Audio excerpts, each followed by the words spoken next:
ወዶላ ጋዜ በዓል በጥናትና ምርምር ዳብሮ በዓለም ቅርስነት እንዲመዘገብ መስራት እንዳለበት ተገለጸ። የቁጫ ማህበረሰብ ባህላዊና መንፈሳዊ ውህድ ውጤት የሆነው ወዶላ ጋዜ በዓል በጥናትና ምርምር ዳብሮ በዓለም ቅርስነት እንዲመዘገብ ለማድረግ ጥረቶች ሊደረጉ እንደሚገባ ተመላክቷል።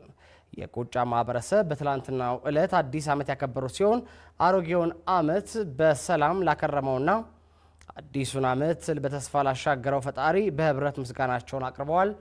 መሐመድ ንጉስ አብዶ ወዶላ ጋዜ በዓል የቁጫ ማህበረሰብ ባህላዊና መንፈሳዊ ውህድ ውጤት በመሆኑ የቁጫ ማህበረሰብ ከጥንት ዘመን ጀምሮ የስነ ከዋክብት ምልክቶችን በመጠቀም የአሮጌው ዓመት ማብቂያና ወደ አዲስ ዓመት መሸጋገሪያ ጊዜ መድረሱ የሚበሰርበት ቀንና የባህል ስነ ስርዓት ነው።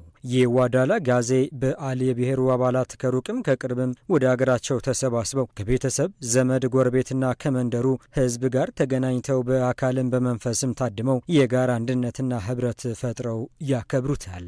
በመሆኑም የቁጫ ማህበረሰብ በትላንትናው ዕለት አዲስ ዓመት ያከበሩ ሲሆን አሮጌውን ዓመት በሰላም ላከረመውና አዲሱን ዓመት በተስፋ ላሻገረው ፈጣሪ በህብረት ምስጋናቸውን አቅርበዋል። በህዝብ ተወካዮች ምክር ቤት የቁጫ ማህበረሰብ ተወካይ የሆኑት ረዳት ፕሮፌሰር ገነነ ገደቦ ይህ በዓል በቁጫ ማህበረሰብ ዘንድ ከጥንት ጀምሮ ሲከበር መቆየቱን አስታውሰው በትውልድ ቅብብሎሽ ለዚህ መብቃቱ ተናግረዋል።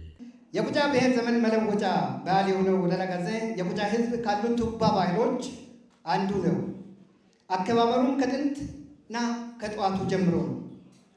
ይህም የሰው ልጅ ከተፈጠረበት ጊዜ አንስቶ በማህበራዊ እንቅስቃሴ እየጎለበተ ከመጣበት ጊዜ ጀምሮ እየዳበረና እየተሰናሰለ በትውልዶች ቅብብሎሽ የመጣ አስደማሚ ባህል ነው።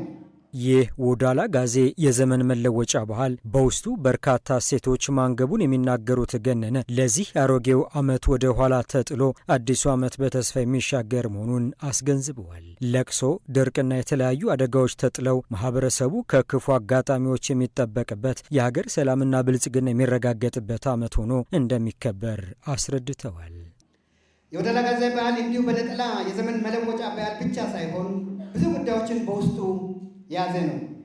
ለመጥቀስ ያክልም በብዙ አጋጣሚዎች ታጅቦ የከረመው አሮጌው ዓመት ከነትዝታዎቹ ወደ ኋላ የሚጣልበትና አዲሱ ዓመት በሙሉ ተስፋና ደስታ የሚባትበት ነው።